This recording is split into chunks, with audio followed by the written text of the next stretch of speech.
Imagine you have been in America for exactly 9 days. You came off a boat into New York Harbor with a cardboard suitcase and everything you owned inside it. And the city has been roaring at you ever since, too loud, too fast, in a language you are still chewing like a tough piece of bread. And then, on a bright cold morning, a friendly, well-dressed gentleman falls into step beside you. He has a kind face. He speaks a little of your language. He buys you a coffee. And he walks you, chatting warmly, all the way down to the water until you are both standing under the most magnificent thing you have ever seen in your life.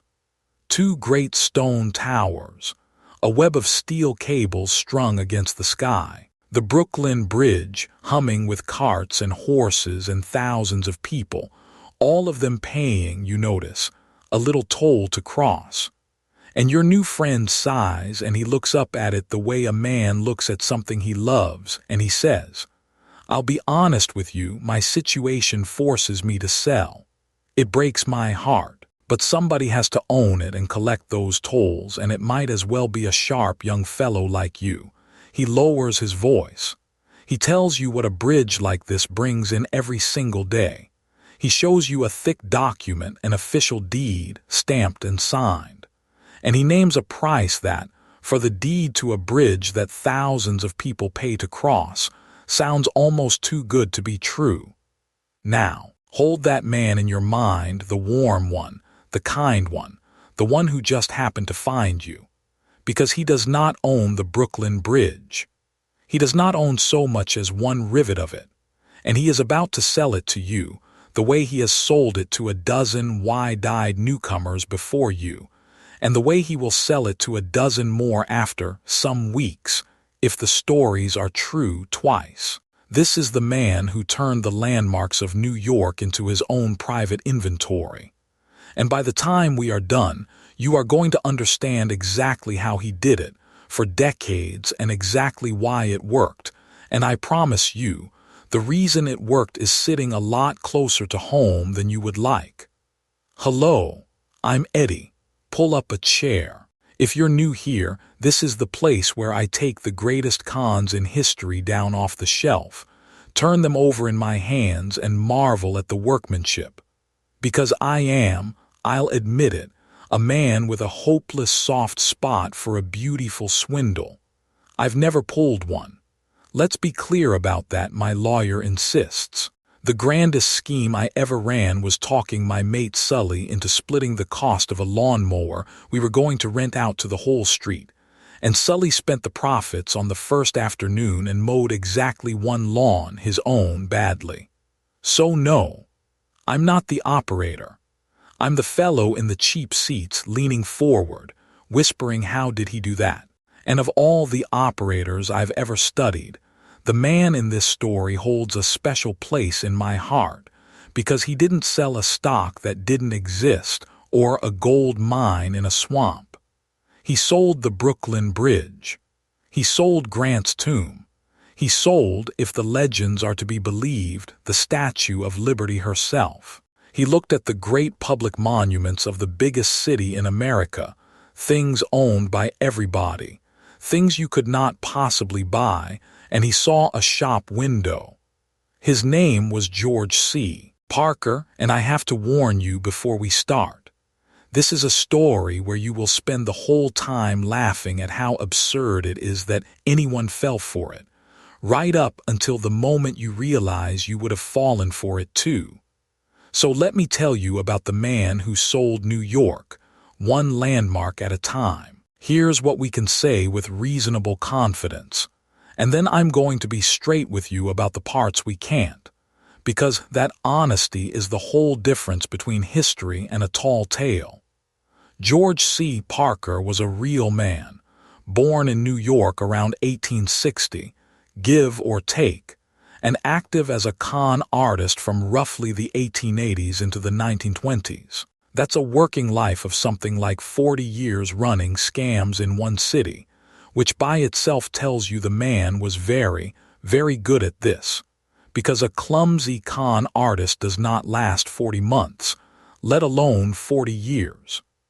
His speciality, the thing that made him a legend, was selling public landmarks he had absolutely no right to sell. The Brooklyn Bridge was his masterpiece, his signature dish, the one he came back to again and again. But he's said to have branched out into Grant's tomb, the great memorial to the Civil War general and president, for which he reportedly posed as Ulysses S. Grant's own grandson, grieving and forced to sell. The Statue of Liberty, the Metropolitan Museum of Art, even Madison Square Garden, a whole shopping list of things that were not, in any universe, his to sell. Now here is where I keep my promise. A lot of what gets told about George Parker is exactly that, told and retold, and polished a little brighter each time. Parker himself was a self-mythologizer, a man who loved his own legend, and the newspapers of the day absolutely adored him because he made wonderful copy, which means a great many of the juicy specifics, the exact prices, the claim that he sold the bridge twice a week, precisely which landmarks and how often, the delicious detail about the toll booths, are genuinely hard to pin down, and some of them have almost certainly grown in the telling.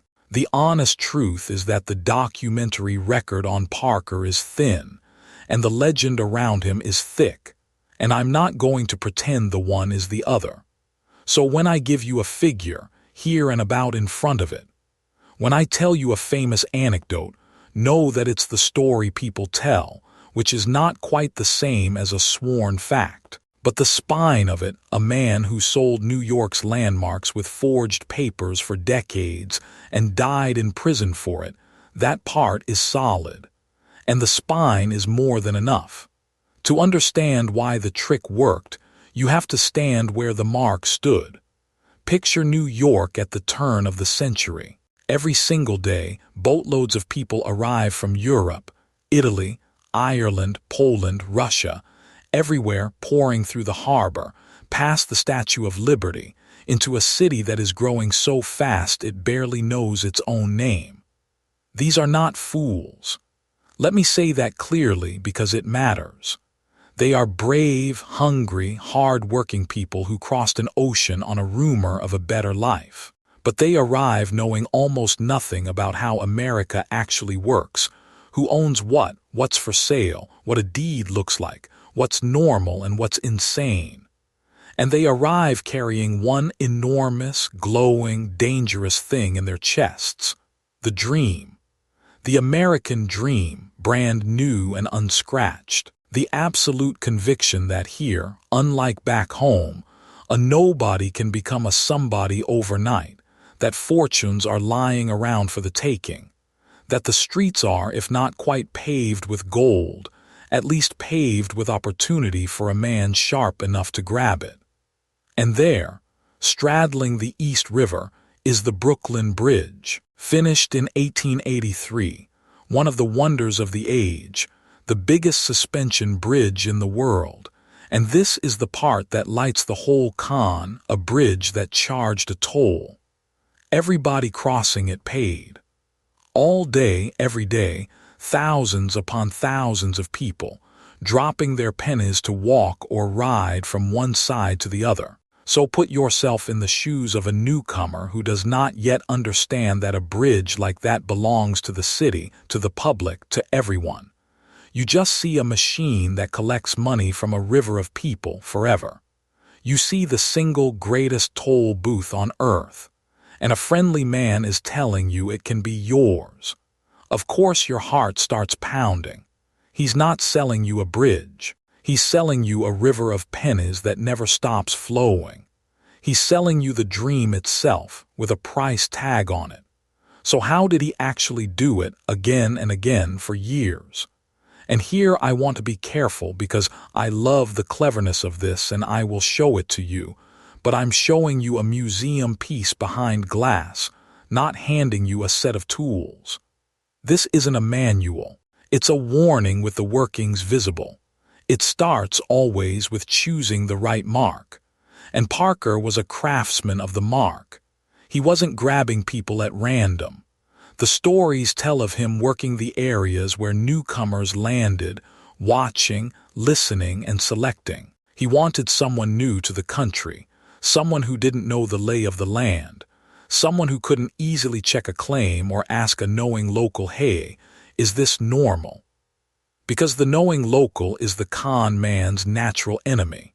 And above all, he wanted someone with that dream burning hot. A person actively hungry to make it big, to own something, to stop being nobody. Because, and this is the black little heart of the whole thing, the con did not run on Parker's cleverness nearly as much as it ran on the Mark's own greed. His genius was in finding the person who wanted the shortcut so badly that they'd switch off the part of their brain screaming that this was impossible. He didn't have to overpower anyone's judgment. He just found the people who were already halfway to fooling themselves and gave them a gentle push. Rule one of any con, my friend. You never really sell a man a lie. You find the thing he is already aching to believe, that he's special, that he's lucky, that his ship has finally come in, and you simply agree with him warmly and hand him the paperwork. Parker's marks weren't talked into anything. They talked themselves into it because he'd chosen people whose whole soul was leaning towards yes before he ever opened his mouth. And you can tell exactly what kind of person Parker was hunting by picturing the one he wasn't. The Mark who got away, the sort of sharp, patient soul who ruins a con like this just by refusing to hurry. You know the type. The fellow who hears the Brooklyn Bridge is for sale, cheap, today only, and instead of feeling his heart leap, feels a small cold prickle at the back of his neck. The one who smiles and says, "That's wonderful. Let me just go and ask a lawyer or a policeman or that neighbor who's been here 20 years, and watches the warm gentleman's face very carefully while he says it. That man never got sold a bridge in his life, and Parker could smell him coming from across the street and simply drift away. The con man doesn't want to fight with your judgment. He wants your judgment asleep. So he crossed the sharp ones off and went looking for the dreamers. Remember that, because being the Mark who got away is a choice, and it's a choice available to you every single time. But a dream isn't enough on its own. Even a hungry man at some point says, "Prove it." And this is where you have to tip your hat to Parker's sheer theatrical nerve, because his answer to prove it was furniture. It was set dressing. He understood something that the cheap swindlers never do, that people don't check the substance of a thing if the surface looks official enough. We are, all of us, shockingly willing to believe a nice letterhead. So he forged documents, deeds, impressive, official-looking papers, covered in the seals and stamps and curling legal language that a newcomer had never seen up close and had no way to test. To a man who'd never held a real property deed in his life, a fake one that looked the part was indistinguishable from the truth. And it said he went much further than paper. The stories have him renting offices, real premises, done up to look like a legitimate business, so that when a nervous Mark wanted to see that this was all above board, Parker could walk him into an actual office with a desk and files, and the whole reassuring theater of a real company that owned real things. Some versions even have him with accomplices playing clerks and officials, the supporting cast of the play. Think about the psychology of that. You're a cautious man. You've got doubts. So you ask to see the operation and he takes you there. And the office exists. The desk is real. The papers are on the desk. And your doubt just quietly dies, because surely a man running a scam wouldn't have gone to all this trouble, wouldn't have an actual office, wouldn't have all these documents. The very elaborateness of it becomes the proof.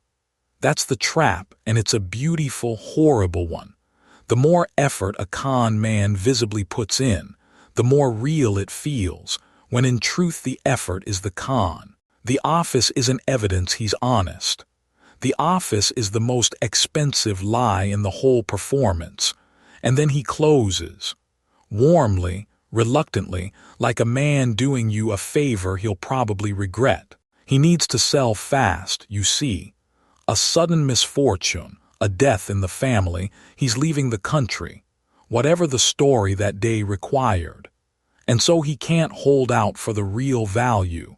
And so this magnificent asset can be yours today for a fraction of what it's worth, if you can just put the money together quickly. The prices, depending on which telling you believe, range from a few $100s to many thousands, tuned to whatever he judged the mark could scrape together. He'd take a down payment. Sometimes, it's said, he'd sell the same bridge to several people, structuring it as installments so the money kept trickling in from marks who thought they were slowly buying their way to ownership. And now, we come to the single most famous image in the whole legend. And I'm going to flag it loudly, as exactly the kind of story that's too perfect to fully trust. It's said that the police of New York periodically had to intervene at the Brooklyn Bridge to stop Parker's brand new owners from setting up their own toll booths. Picture it. Some poor, proud, beaming immigrant, deed in hand, dragging lumber onto the walkway of the Brooklyn Bridge to build the toll barrier that's going to make his fortune, and having to be gently informed by a very tired policeman that he does not own the bridge, that nobody sold him the bridge, that the bridge is not and never was for sale. If that really happened, even once, it's the most heartbreaking and hilarious scene in the history of fraud. Did it happen exactly like that over and over? Honestly, I doubt the polished version. It's the sort of detail that legend loves too much to leave alone, but it captures a true thing perfectly. The Marks walked away not just poorer, but convinced they were now landlords of a national monument. The dream held right up until a man in uniform had to break it. And here's the thing that tips George Parker over from swindler into legend, the reason I can't help but grin even knowing how it ends. The bridge wasn't the only thing in the shop. Once a man has convinced himself that the great monuments of New York are merchandise, well, why stop at one? The stories have him selling a whole catalog of the unsellable. Grant's tomb, for one, the grand marble memorial to Ulysses S. Grant, the general who won the Civil War and became president, one of the most sacred public monuments in the city. And Parker's angle on that one is, for my money, his most audacious flourish of all. It said he posed as Grant's own grandson. Picture the performance. A dignified, grieving young man of good family, forced by circumstances he's too proud to fully explain to part with his own beloved grandfather's tomb. The emotion of it, the prestige of it. You're not just buying a monument, you're being trusted with a piece of a great man's legacy by his heartbroken heir. That's not a con, that's a piece of theater. And the list, as the legend tells it, runs on from there. The Metropolitan Museum of Art, the whole museum, its treasures presumably thrown in. Madison Square Garden, and the grandest ticket in the whole showroom. The one that's almost too good to be true, and so I'll flag it as exactly that. The Statue of Liberty herself. The great copper woman in the harbor, the first thing a newcomer sees, the very symbol of the country they've crossed an ocean to reach. Sold, if you believe it, to some starry-eyed arrival who thought he could charge admission to freedom. Now, how many of these he genuinely sold, and how often and for how much, is precisely the sort of detail that's blurred by legend and impossible to verify, and I won't pretend otherwise. But the pattern is the point. Parker didn't see monuments.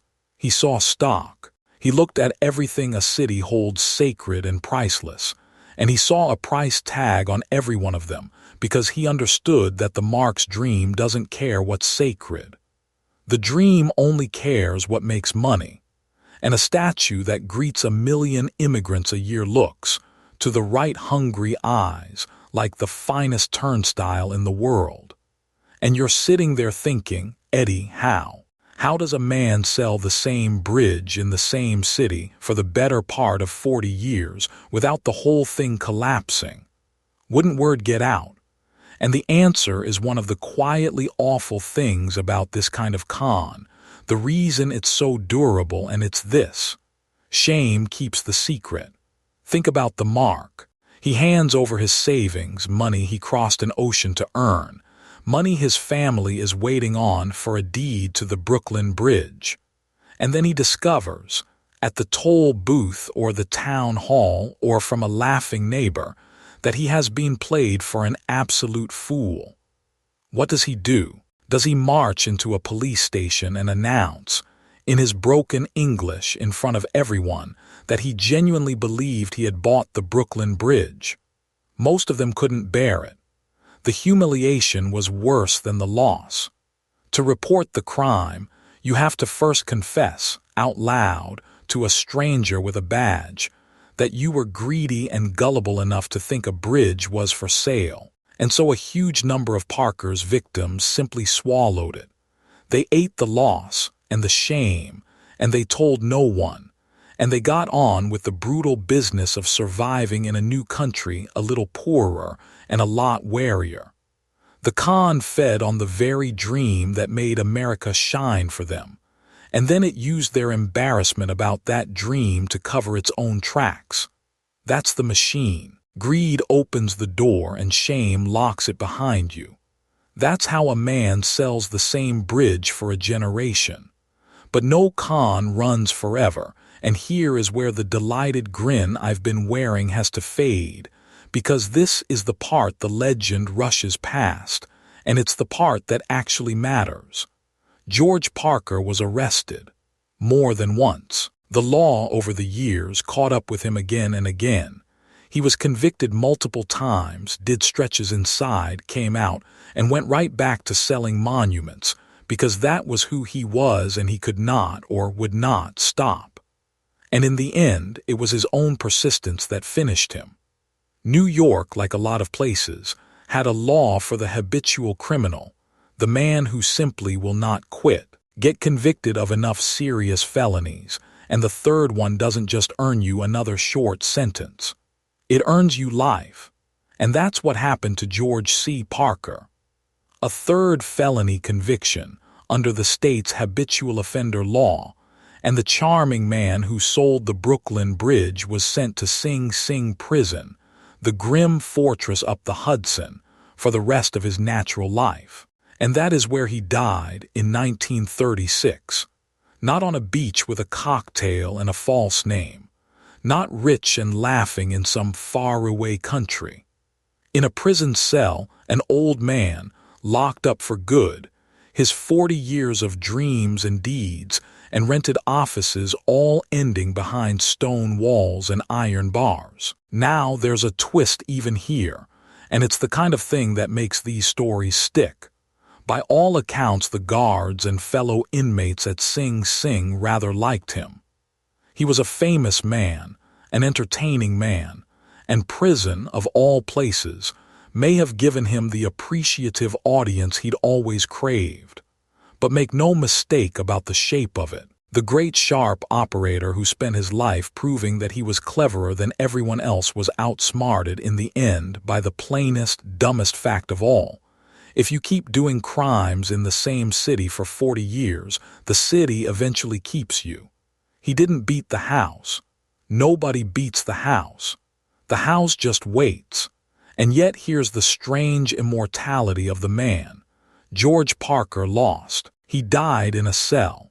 But he left something behind that has outlived him by a century and will probably outlive all of us, a phrase.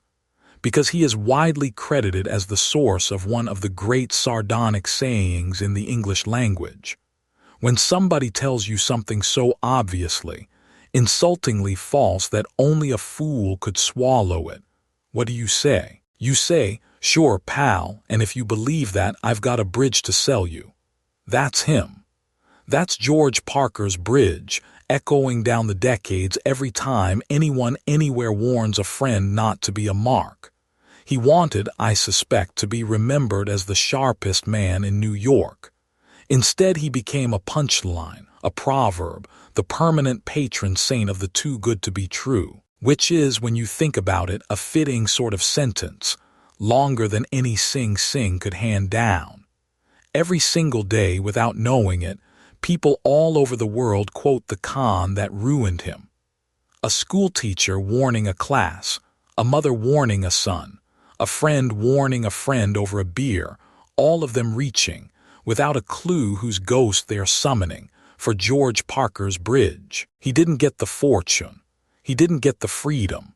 But he got into the language, and the language doesn't let go. There's a strange immortality in that, and I don't think he'd have hated it. Now here's why I really keep this one on the shelf, why I didn't just tell it to you for a laugh, because it's about you and me a great deal more than it's about a dead swindler. It is so easy from where we sit to feel superior to Parker's marks. To think, come on, the Brooklyn Bridge, how could anyone possibly be that stupid? But that comfortable feeling is the exact blind spot the con lived in, because they weren't stupid. They were hopeful. They wanted more than anything to believe that they were the lucky one, the sharp one, the one for whom the shortcut to wealth had finally appeared. And the fatal ingredient was never their intelligence. It was their greed and their hope working together, quietly switching off the alarm. The con didn't defeat their reason. It bribed it with a fantasy they desperately wanted true. And you do this, I do this. Every time an offer lands in front of you that's a little too generous, the investment that only goes up, the deal that just happens to have your name on it, the message that says you've won, the stranger who's weirdly, warmly certain that you specifically deserve this windfall, some part of you wants it to be real, and that wanting is the crack the whole thing crawls through. My own nephew, sharp lad, thinks he's uncatchable, nearly handed his savings to a scam last year, not because it was clever, but because it arrived dressed as exactly the lucky break he was hoping for, and hope switched his guard off for just long enough. He caught it with about a minute to spare, and only because for 1 second he stopped asking, "Is this the break I've been waiting for?" and started asking, "Why me? Why now? Why so easy?" That second saved him. That's the whole defense, and it's not glamorous. It's just the boring, deflating question that the dream begs you not to ask. Who is this person, really? Why is this for sale to me? What does he get? And the oldest tale in the book, the one that unmasked every one of Parker's bridges if only the marks had listened. The honest deal does not need to be rushed and does not need you to keep the secret. The moment somebody warm is hurrying you, flattering you, and quietly asking you to tell no one, you are standing on George Parker's bridge, and it was never, ever for sale. So that's my question for you, and I genuinely read the comments, so come and find me down there. When has an offer arrived in your life that was too good to be true, and did you catch the tell, or did it catch you? What was the little detail that finally didn't fit, the rush, the secrecy, the price that made no sense? Tell me the story. Especially tell me the ones where it got you, or nearly did, because those are the ones that keep the rest of us off the bridge. Don't be shy. We've all stood on it at least once. Put it below. And if you like sitting in the cheap seats with me, taking history's greatest cons apart to see how they tick, subscribe, and stick around. There's a new one every few days, and I've got a whole gallery of beautiful liars still to introduce you to. The man who sold the Eiffel Tower, the forger who fooled an empire, the schemers whose maths could not possibly add up and who got paid anyway. I'll leave you with this. George C. Parker sold a bridge he didn't own to people who wanted a fortune they hadn't earned. And both sides of that deal, the liar and the dreamer, is a very human thing to be. He gambled that he was smarter than the world, and the world, patiently, over 40 years, proved him wrong and buried him in Sing Sing. His marks gambled that the universe had finally singled them out for a miracle, and the universe, at the toll booth, gently broke their hearts. The lesson lies in the space between them, and it's older than the bridge. When a stranger offers you a shortcut to the life you've been aching for, the price is almost never the number on the deed. So the next time something arrives looking exactly like the break you've prayed for, warm, urgent, hush-hush, and just a touch too good, do the one unglamorous thing that would have saved every soul who ever bought that bridge. Slow down and ask the boring question. I'm Eddie. Mind the shortcuts. And that's how you lose your shirt.